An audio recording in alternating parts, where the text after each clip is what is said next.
I had to rebel to become free. I am free now, but because it took rebellion, I'm now seen as a rebel. And the examples of the people I gave now are, or the names of the people I gave now are examples of that. Yeah. For religious people, that becomes Jesus Christ. Probably the most famous rebellious person of all time. But he was searching for freedom, not just for himself, but for everyone else, to say, look, you do not have to be captured by these so-called systems that are telling you to live a certain way. I am the way, the truth, and the light. And through me, you should be able to see what's possible. And he ignited a psychological and spiritual revolution that is still around even today. He wanted freedom like many of us wanted freedom. Unfortunately, the system doesn't like free thinkers because it disrupts what they're trying to do. So I do have rebellious thoughts. I do have alternative thoughts.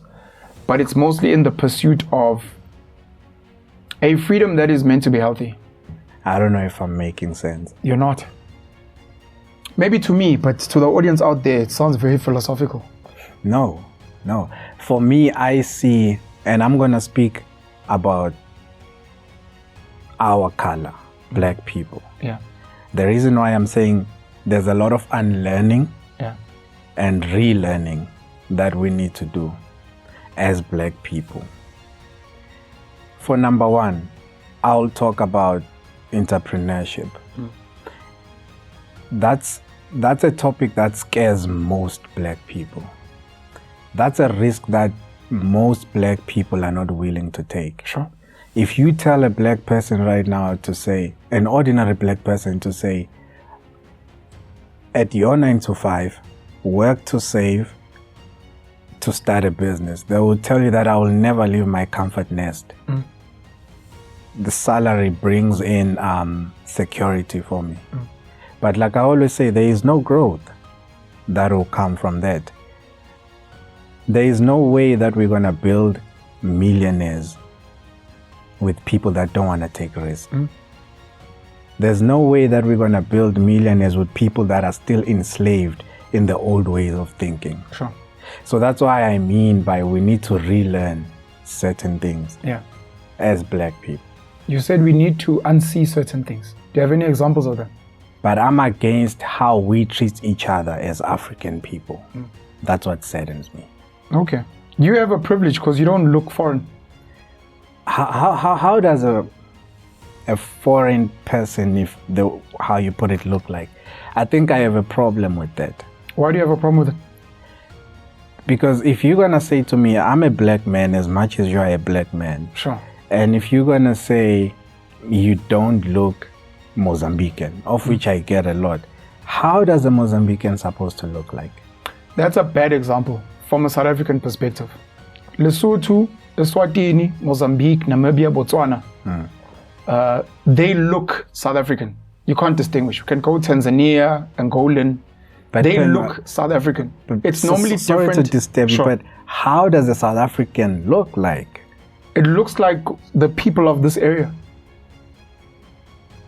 So if you speak about a Chinese, if you speak about a Nigerian, if you speak about a Puerto Rican person, they have a stereotype look. So similarly in South Africa, when I say a South African, I mean black South African, because we've got colored South Africans that look different.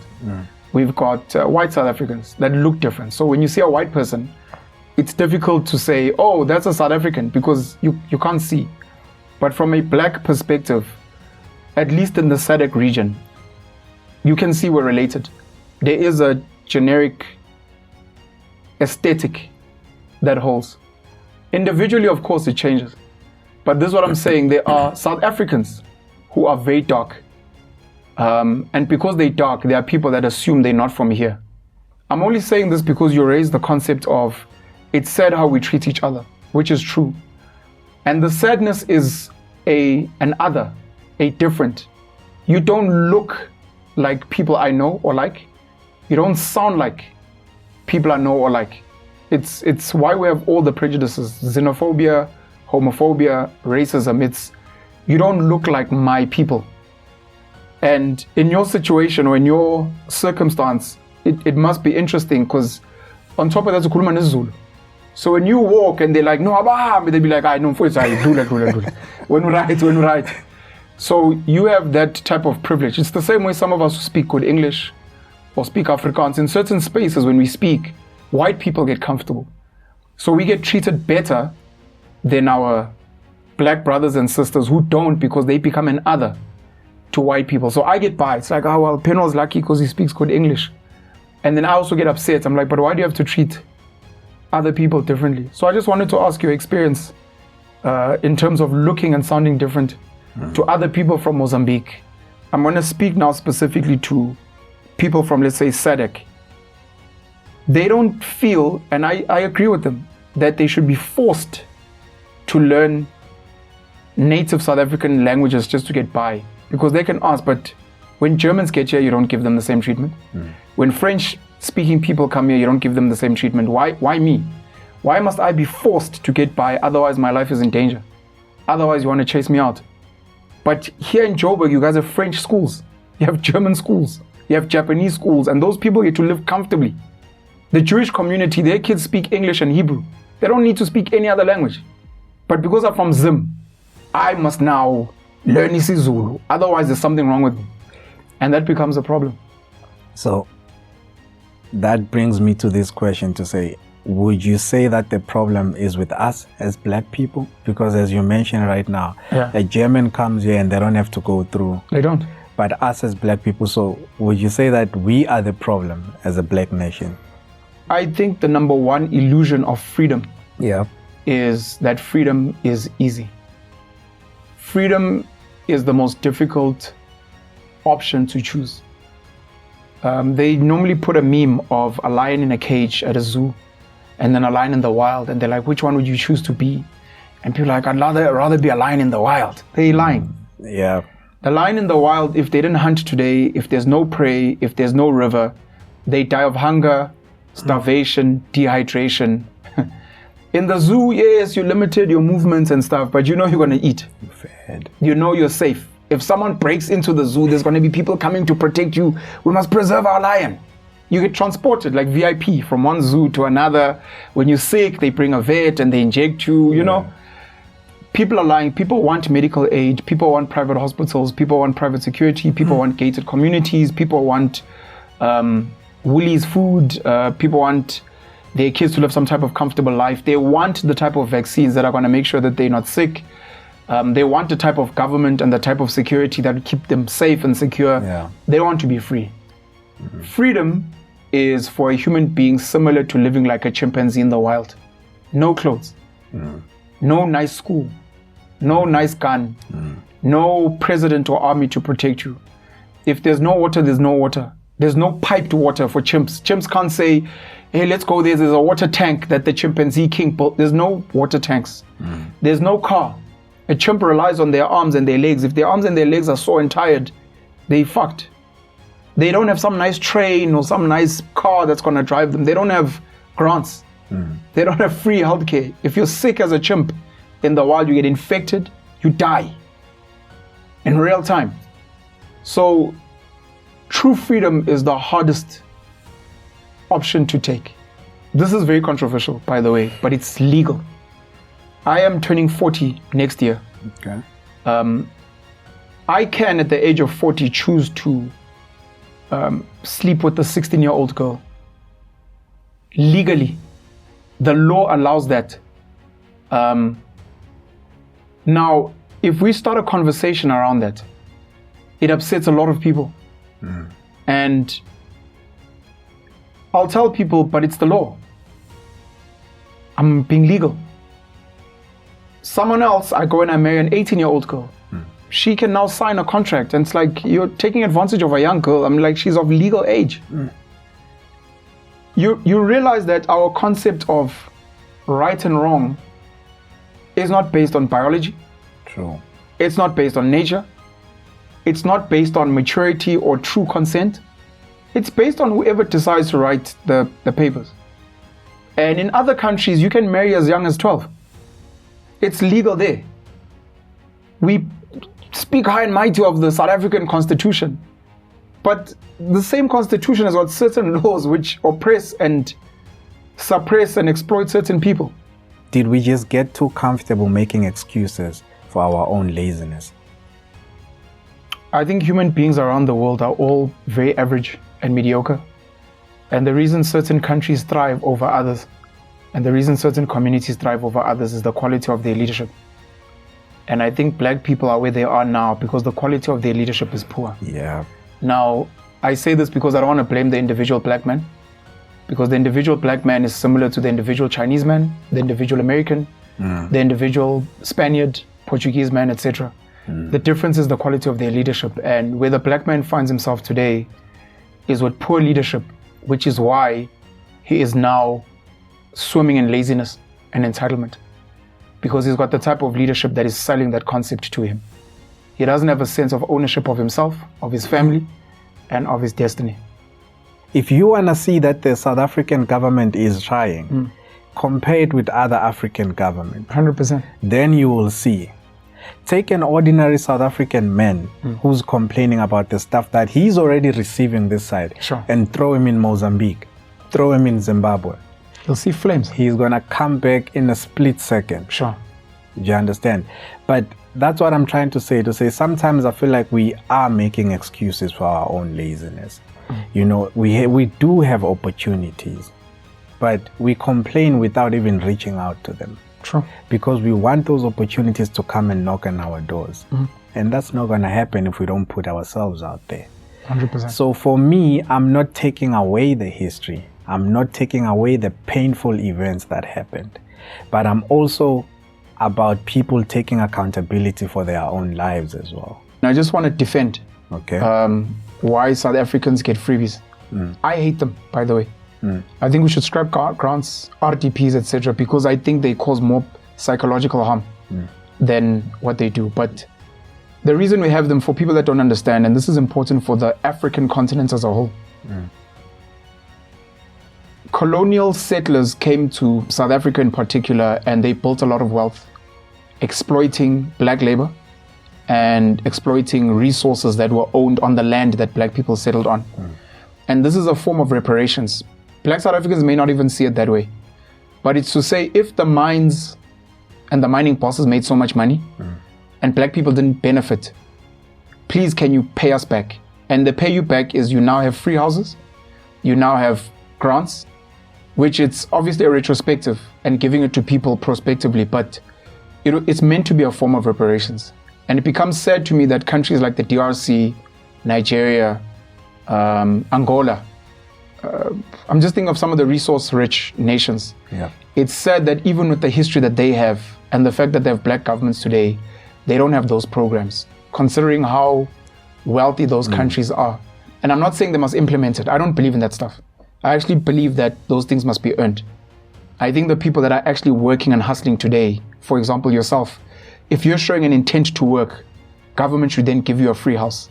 To say, since you're already working, here's a place to operate from. Since you're already hustling, here's free transport. It can't just be just because you have an ID, and then you must also prove, they must track that now that you have a free house, are you employing people? How many people are living there? Now that we've given you a grant, how are you a present father and actually helping your child to develop? So it must be an earned, and because it's not earned, it creates the spoon-feeding culture, which then destroys people psychologically. Money is not real. Value is real. Money, at least modern money as we know it, is a formalized concept which by and large has been made very, very famous, popular by the Rothschild banking in the dynasty of Europe. Money was meant to be, or it's meant to be, a medium of exchange. So I want something from you, you want something from me. So money comes in the center of that, because I don't want the sheep that you're carrying and you don't want the maize that I have. And it's meant to be a store of value. So instead of keeping 50,000 cows, you have money which represent 50,000 cows. And then last but not least, it's meant to be a unit of account. This 10 Rand note or this $10 is meant to represent something. Money doesn't do that anymore. It is manipulated by the people that run the global economy. At any given time when people are making some type of progress, even in terms of value, they devalue money through inflation. We have shrinkflation today, where What used to be a 500 milliliter bottle is now 300 milliliters, but at the same price, if not more. We've got interest, which is a crazy concept when you think about it, because nature doesn't grow and add value at the level of interest. So when I charge you interest, I'm actually expecting you to do more than what's realistic in society, which also steals money from you. Is money true freedom, or another form of, what can I say, another form of control? I think Robert Kiyosaki, if I stand to be corrected, I think Robert Kiyosaki's got the best definition for wealth. And his definition is based on time. Wealth is not based on money or amount. It's based on time. And it's not how much free time you have per se, but it's how much free time you can have that doesn't require you to work for your cost of living. So if you don't have to work for the next 30 days a month, but you can still live at a quality of life that you like, the house that you're in, the car that you drive, the food that you eat, etc., you have 1 month of wealth. Whether that's being paid for by your employees, or by your share portfolio, or by rental income, or by royalties you get from a book, that's up to you. But the bottom line is you don't have to work for your lifestyle for a month. So when we speak generational wealth, we're normally speaking, you have assets, share portfolios, intellectual property that generates so much value that pays for your life, that can sustain you without needing to work physically for the rest of your life, for the rest of your children's lives, etc. It's easier to quantify in money and numbers, but essentially the true wealth is time. The leaders that run South Africa are a reflection of the people that they're leading. We have got very talented people in this country, very talented, of all races, black, white, colored, Indian. Those are the generic ones. Most of the talented people are too scared to stand up. And because they're scared to stand up and maybe run for government or build a business, it's okay, they must stay in their corners with their intelligence and their integrity. No one cares. You and your great ideas, if you're scared of being shot and killed, it's okay. Carry on hiding. It's fine. The people that run the country are brave.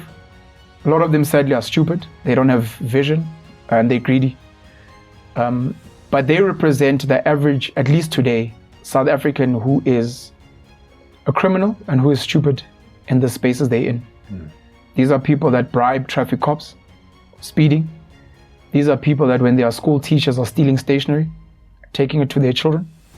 These are people that when they work as nurses and doctors in public clinics and hospitals are stealing medicine. These are people that they meant to knock off at 5, they knock off at 3, so they're stealing 2 hours where they're meant to be serving people. These are people that are sitting at home affairs and taking bribes to sell IDs and pretending like the system is offline so that someone can pay them. These are people that lie on affidavits at police stations because they're trying to get a payout. They're bribing cops so that they can get a RAF payout. There are people who are selling illicit cigarettes, alcohol, people that are selling expired goods, people that are fully aware that their family members are criminals, but they protect them. This is the fabric of South African society today. And because they're scared cowards, they must stay in their pub corners and watch the country burn. Would you say it's them being cowards, or it's the repercussions of speaking out or trying to make a change? That's being cowardly. It's the bottom line. But you can look at what's happening with the Madlanga Commission. Yes. Right? So if I'm just one man, yes, that's trying to do good, yes, in a room filled with powerful, corrupt people, yes, right? And the good that I'm trying to do is for the better of the nation. Yes. But the very same nation not backing me up. Yes. Do you think I will still have the courage to proceed this fight if the people that I'm fighting for are like, I like the fact that you use the word courage. You won't have the courage. You'll become a coward. You'll become scared and you'll get out. It's not even a bad thing. It's a smart thing. Get out of there because you'll get killed. you are stupid for being there. My biggest thing in this country, and maybe around the world, is countries are run by stupid people. I don't know if you agree or not. We have a lot of smart people in this country. Good people who should be in leadership. Maybe this is a challenge. My challenge to them is, if you're so smart, why are you struggling to outsmart dumb people? This goes to this thing of what you're saying about courage and cowardice. I'm like, if you're that brilliant, then prove it. Build an army. Dismantle these guys. They're idiots. They want Lamborghinis and young girls. They get drunk and they wear Gucci. They're clowns. You're smart. You well-studied, well-traveled, so brilliant. Prove it. Why are you being outmaneuvered by dumb idiots? Maybe you're not that smart. Because there's a solution for every problem. We had the ex-CEO of Eskom, Andre de Ruyter, during the worst period of load shedding that we've had as a country. He wrote a book, he did an interview, and the things he was highlighting was that there are mafias running Eskom. Coal mafia, tender mafia, diesel mafia, etc. Right? And he said, this is why I can't help, why I can't serve, why I can't deliver power. And in my head, I was like, then you must be removed, the CEO. And people are like, but how can he do his job? You know the mafias. I'm like, the reason he is there is to get rid of the mafias.